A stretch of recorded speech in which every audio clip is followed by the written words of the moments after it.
Under the influence of William Carey, they tried to focus on the upper caste and also the urban population.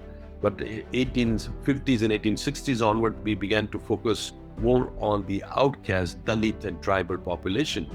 And so the next 70 to 80 years, we were able to see huge number of people coming to faith in Jesus Christ, mostly from the Dalit, that is the outcast, and the tribal background. So for any upper caste person to become part of Christian faith, they had to identify with this kind of church that has got so-called stigma of being outcast church. And so many of these thinking, educated people in India wanted to follow Christ, but could not join the established denominational church. We have neglected the whole middle and lower level of Indian caste structure.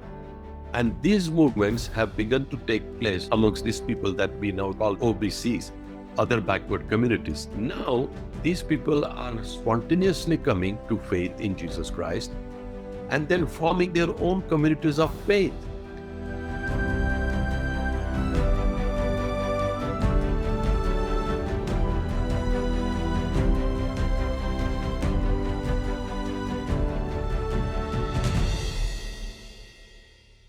I was born in a pastor's family in central India, in the state of Maharashtra. And I grew up in a small railway town amongst the 6 siblings that we had, 4 brothers and 2 sisters. And being a pastor's son, we grew up in a very spiritual atmosphere, rather disciplined atmosphere. But that was very helpful because that's the time during one of our evening family prayer time, the Lord saved me through Matthew chapter 24, talking about the coming of Jesus Christ. And was I ready? And I think that's the time I confessed my sin and I accepted Jesus as my Savior, even though I grew up in the Christian family. And so that's where my first journey began with encountering Jesus. When I grew up and I was about to complete my first degree, that's the time I was at the crossroads. I grew up in a railway town, and so I wanted to become a railman. So I had applied and got the interviews done, and I was waiting for my call. And then while I was still waiting for the call, my father was transferred from being a pastor to the principal of a Bible college. And so I had to shift with him to the place, which is a rural area where there was hardly any life beyond the Bible college. And so while I was still preparing for my final year of exam, my father asked me to get involved in teaching. And I said, well, I'm not theologically trained, nor am I called to do this. So he said, no, you have good command of language. And I was also musically trained. I have a small gifting of indigenous music. And so he said, teach them devotional worship service and all that kind of English language and all that.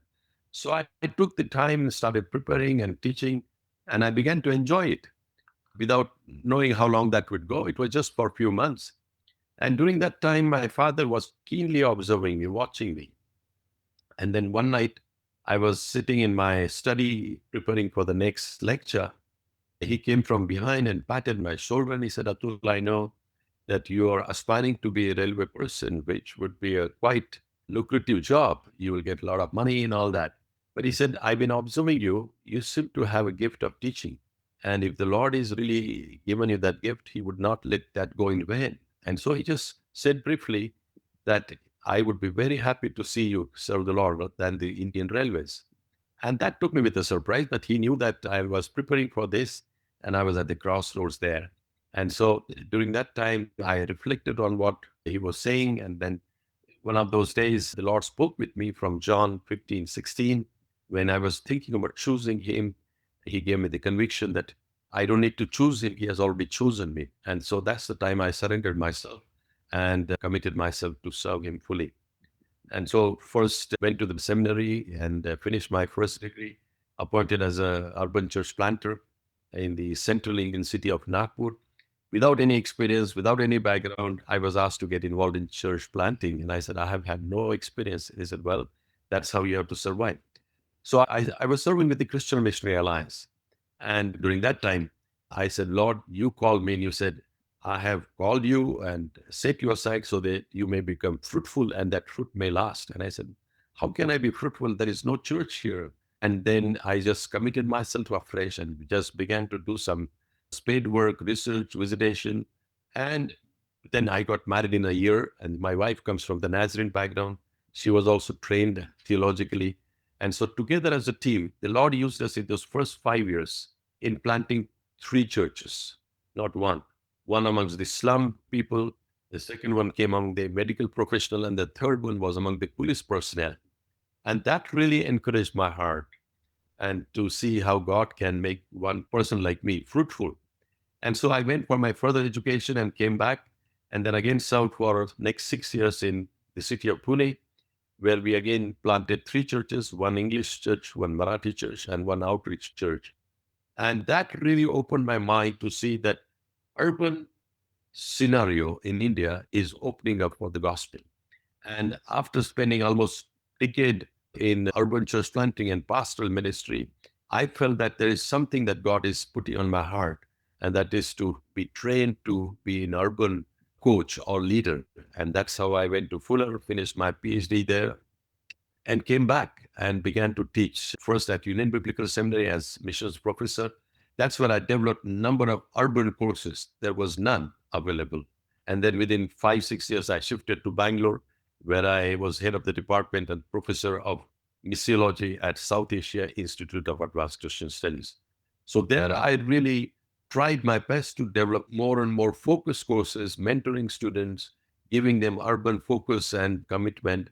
And as a result of that, I think today I have in my network about 56 urban leaders from all over South Asia, including several other non-Indian countries, who have studied under me, did their research and their writings on various aspects of urbanization. So I moved from there in 2015, and now I'm working under the banner of Evangelical Fellowship of India's National Center for Urban Transformation.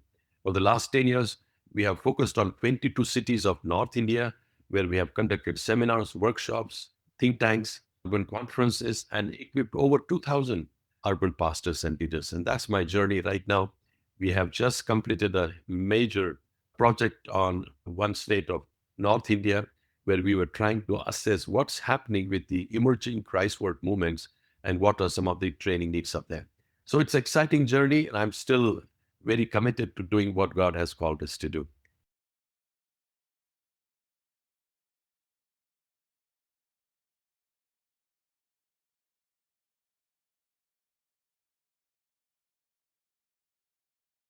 I have developed this thesis upon which I built my whole ministry, especially urban ministry. I said, modern cities of India have become urban mission filled, and the church, especially the urban church, needs to become urban mission force. And so I said, if you look at the cities from God's perspective, we realize that God is very keen on cities. God is merciful on city people, and God loves the city. And therefore, instead of looking at the city from human perspective, I began to say, if God looks at the city, he would want to see that these cities of India, especially, have become our modern mission field. And yet I realized that the church, by and large, is not really equipped to respond to this reality and be a mission force.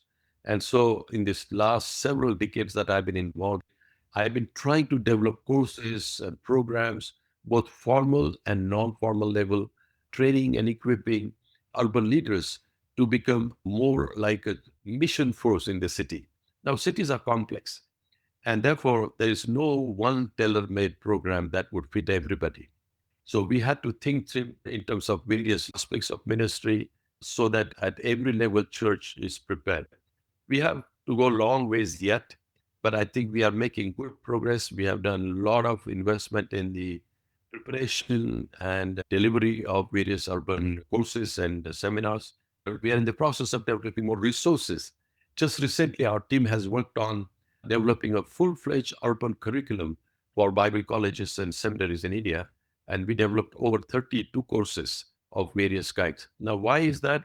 Because I'm beginning to realize that our cities in India have become very, very strategic.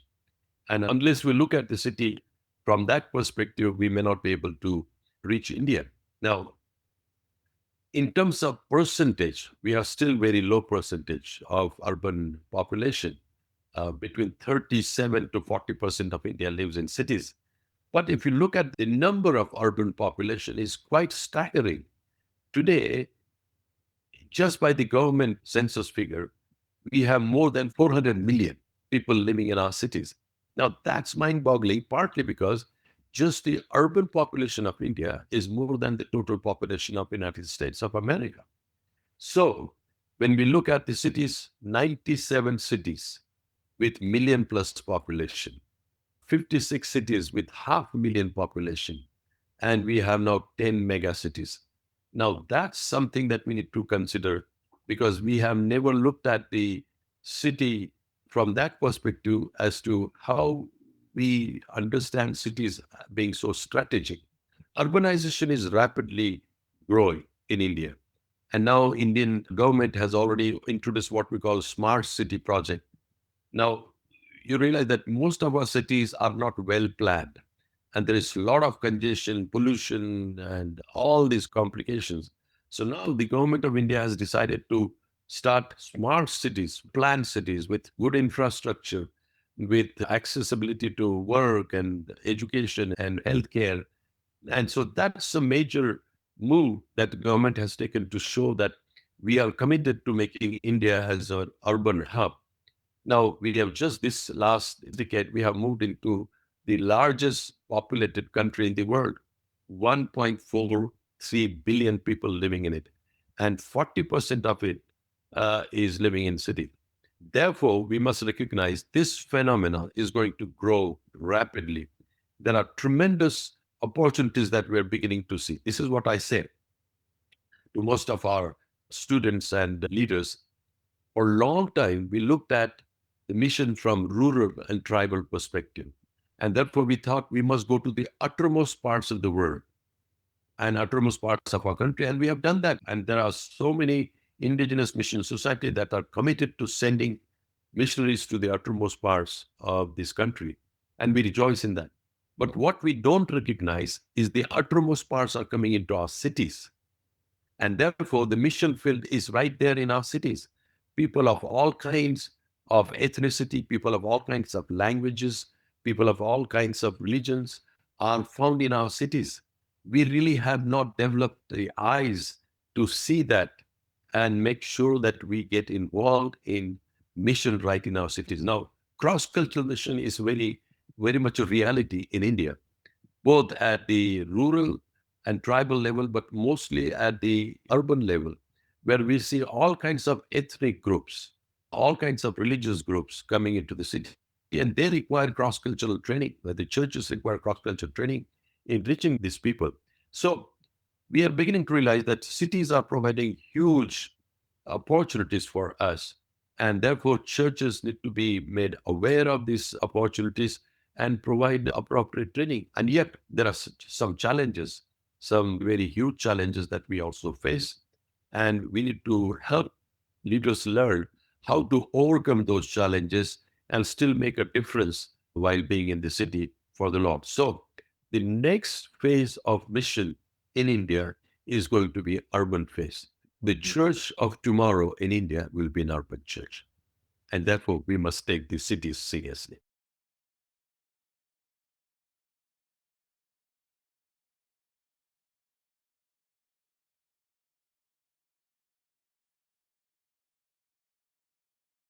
Now, if you look at the history of Christianity in India, starting with coming of William Carey, so to say, when we talk about the Protestant churches, 1793, William Carey and his group started thinking very seriously about reaching India. And they felt that to reach India, we must start with the top caste Brahmins. And once we reach them, we will be able to penetrate into all other castes. And so his model was quite popular for about half a century. All these mission societies came and followed that. So we have had missionaries coming from Europe, North America, and when they came, they brought their denominational tags. And so most of our churches, at least the mainline churches, are now known by their denominations, and their structures and their functions is very much in line with denominations. And these denominations are basically Western denomination. And so for last 2.5 centuries of Christian mission work is primarily what we call denominational base. So most of the traditional churches continue to be very strongly anchored in that.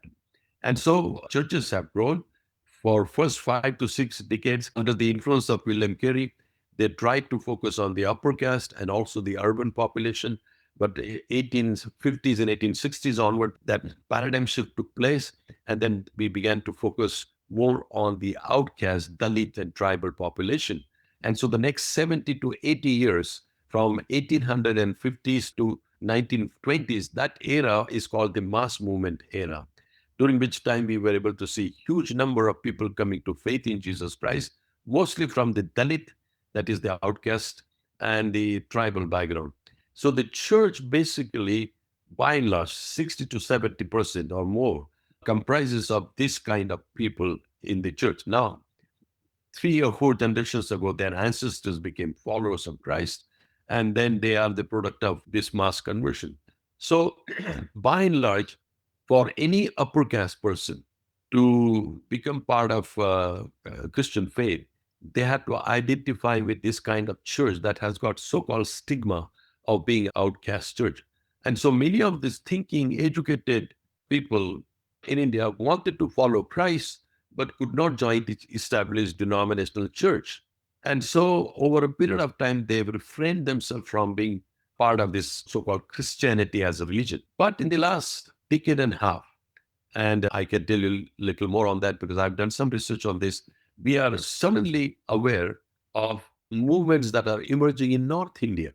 Now, if you look at the scenario in India, 80% of Christian population is found in southern 5 states. And then about 15% is found in the Northeast Indian states where Nagas and Mizos are almost 100% Christian.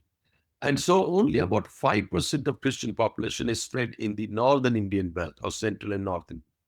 And so that proved to be the most difficult and resistant ground for Christian mission to sustain the ministry and flourish.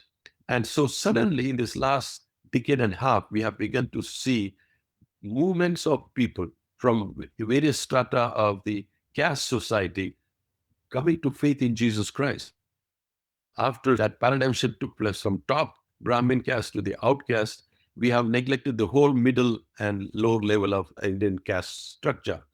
And these movements have begun to take place amongst these people that we now call OBCs, other backward communities. These are lower but a significant segment of the Indian society.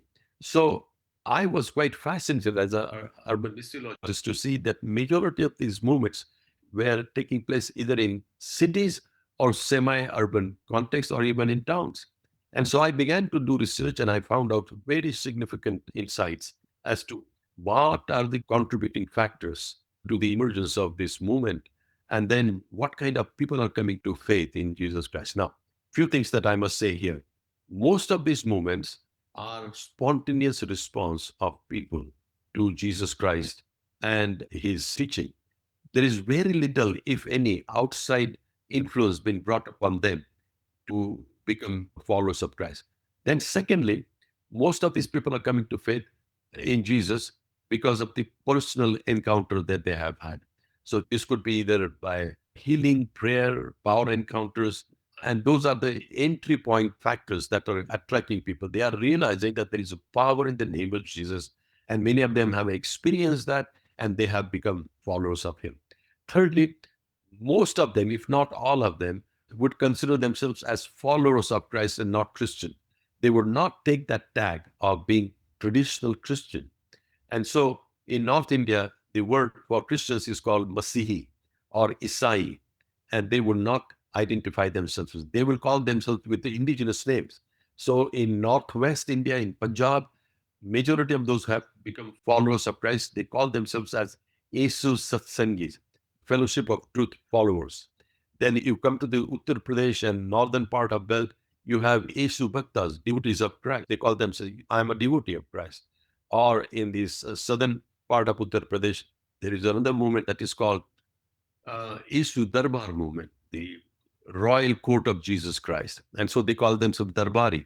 Now that's important because now these people are spontaneously coming to faith in Jesus Christ without taking an American or European tag or denomination, and then forming their own communities of faith. These are not in line with any denomination or even a structured church. These are mostly house church movements. That doesn't mean that they are only confined to houses. They are meeting in hotels, they are meeting in school compound buildings and all that. So there is a sweeping of this movement starting from northwest to northern and towards the eastern part of it. And we have just studied only two states where we have seen a very significant number of people coming to faith in Jesus Christ.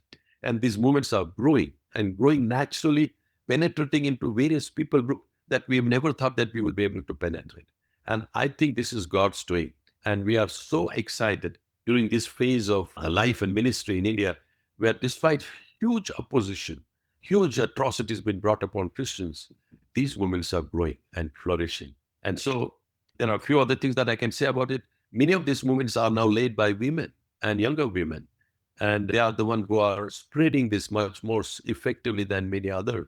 So the need for equipping leaders of these emerging movements is very significant. And recently, after undertaking a huge research, we have now come across a significant number of factors that we need to take into consideration to provide them training. Because these people, first of all, not called Christians, they are mostly bivocational. They would not be fitting into our traditional training in seminaries and Bible colleges. Therefore, we need to be innovative, we need to be more creative, we need to be more contextual in providing what we call bivocational, non-formal training program. Most of these movements have produced their own leaders. The leadership of almost all of these movement churches is in the hands of the local people. They are not brought in from outside. Most of them have been part of this movement from its inception. So they are indigenously grown leaders from within the movement, and they are doing their best. They have the charisma, they have the commitment, they have the respect, but they have very little training. And you realize that almost all of them are first generation, less than 10 years old in their faith. And that makes it little difficult because they have the experience, they have the gifting, they have a commitment to serve these churches, but they do not have proper biblical grounding. They do not have proper systematic training as to how to lead the church, how to strengthen the believers, how to keep the relationship and all that. Now, also, how do we even face the persecution and keep the group intact? And then, most of all, how do we take the gospel from their own excluded community to other communities? These are the areas where we have found out that they need to be equipped. And for that, our National Center for Urban Transformation is committing itself to see that we develop something very strategically useful, practically and contextually appropriate, and yet strongly biblically grounded. Now, that's one area of need because they would not fit into the traditional mode of Bible seminaries and colleges. So we need to prepare something that can be taken to them. And this would require what we call more hybrid approach. They cannot leave their jobs and come. Our research shows that 62% of these people are bivocational. They are already doing what God has called them to do, so they cannot leave their jobs. So we have to develop something that will be useful for them, like mobile Bible training or digital Bible training or a hybrid level of training. So this is going to become a huge task right now. The last 2.5 decades, I've been training people at the formal level and at the higher level, even from master's to doctor level. Now I've come down to the grassroots level to see how best I can use the knowledge and expertise God has given me to think through the grassroots levels perspective and come up with creative curriculum that would be equipped not only for the state where we have undertaken research, but there are about 8 different states of North India. They use Hindi as a language of instruction. So that would come to about 45% of India's population. So if we succeed by God's grace in creating a very relevant and contextually appropriate, innovative curriculum, we probably would be able to use that for about 45% of population that is in North India. And that's huge. That's huge. And it's not going to be easy unless we do collaboration, unless we invite people of similar mind to work together with us and prepare something that is useful for this generation.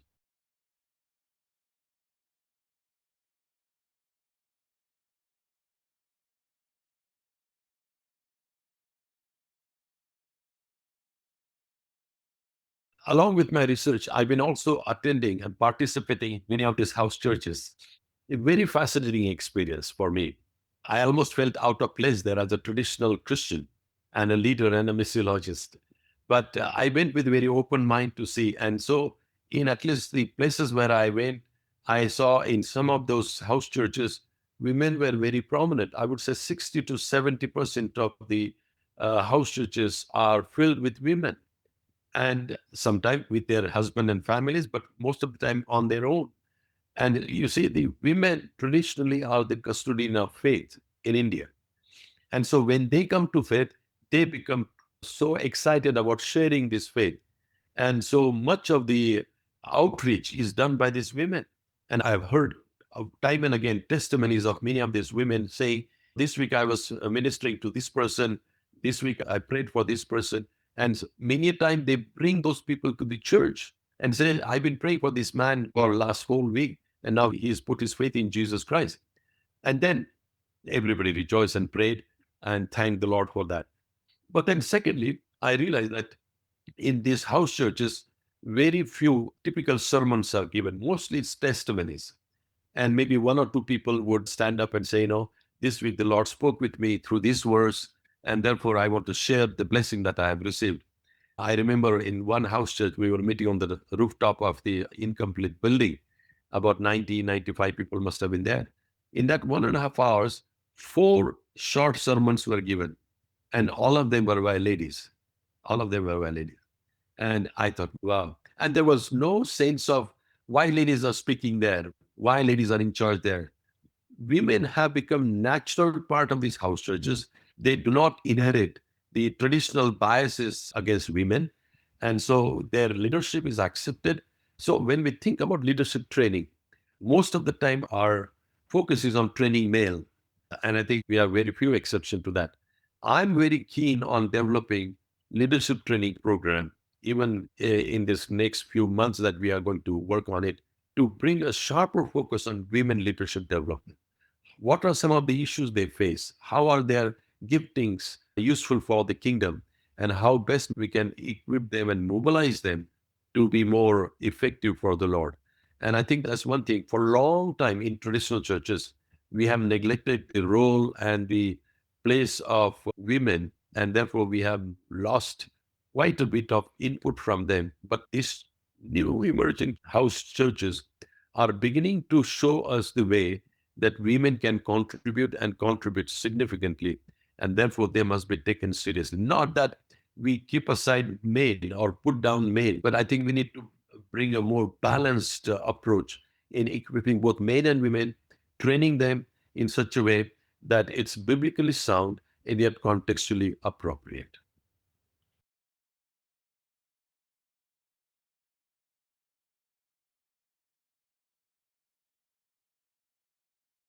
You probably know that India is the most young country in the world. Almost 60 to 64% of India's population is under the age of 35. So that makes India as one of the youngest nations in terms of population age. So now we see youth are found all over, but they are particularly now are found much more in our cities. And once people come into the cities, they become more open. There are more job opportunities. There are more avenues open for them.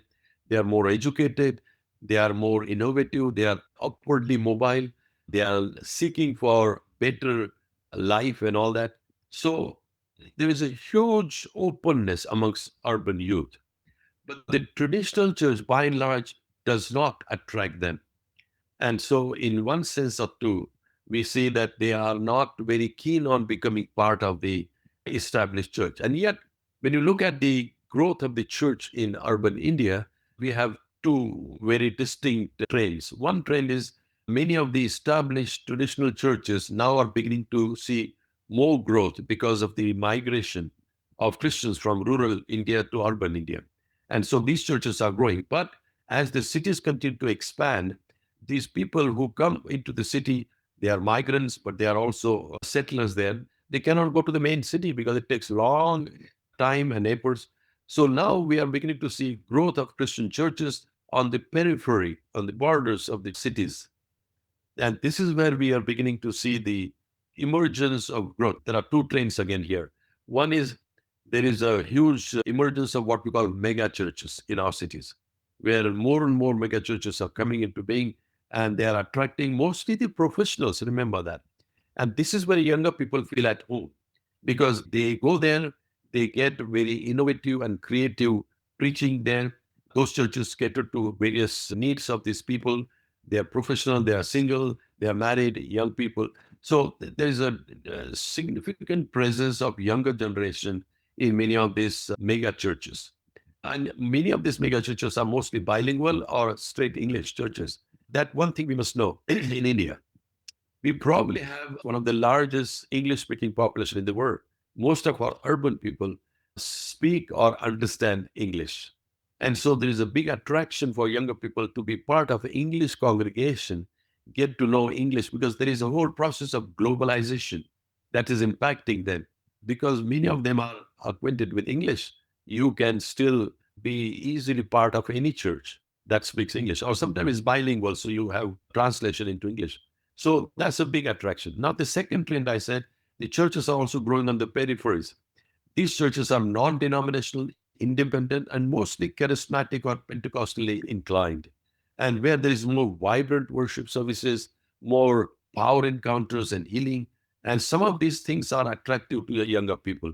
And so we are beginning to also see these house churches have quite a significant number of younger people participating in it. But by and large, the focus on youth is very weak in our churches and our mission strategies. There are some groups like Youth for Christ or InterVarsity, and we call them Evangelical Union of Students in India. They are working mostly amongst the college students. But when it comes to the overall focus and emphasis on youth, I think the church has not yet come there.